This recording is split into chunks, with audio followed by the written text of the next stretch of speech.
Thousands of migrants are stranded in the Andaman Sea, and more than 3,000 arrived on Malaysian and Indonesian shores last month.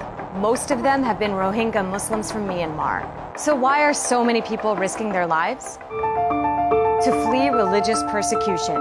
More than 1 million Rohingya live in western Myanmar, mostly in Rakhine State, but are denied basic rights, including citizenship.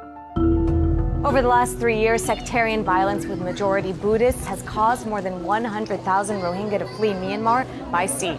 And since the beginning of this year, the human toll has been hard for the world to ignore. I think if I were Rohingya, I would want to stay where I was born. I'd want to stay in the land where my parents had lived, but I'd want to make sure that my government was protecting me.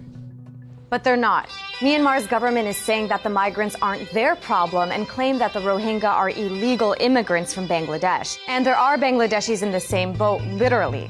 It's hard to parse the actual number of Rohingya versus Bangladeshis migrating, but in the first 3 months of 2015, more than 25,000 migrants left Myanmar and Bangladesh on these dangerous smuggling boats. There are still thousands believed to be at sea in boats abandoned by human smugglers. This is in large part due to the crackdown on human trafficking by Thailand, which is a destination country for the migrants. The Thai government began clamping down after mass graves of migrants from Myanmar were discovered along the Thai-Malaysian border. The country also convened an emergency conference at the end of May with 17 countries in attendance, including Myanmar, but no major progress was made. So what are Myanmar's other neighbors doing? At first, Malaysia and Indonesia were rejecting the migrants, but with media scrutiny and international pressure, the two countries are now offering temporary shelter on the condition that the migrants will be resettled elsewhere. Now, many are pressuring the United States to step up too. But the U.S. State Department said resettling the Rohingya into a third country is not the solution, but rather... The answer to this issue is peace and stability and citizenship for the Rohingya in Rakhine State.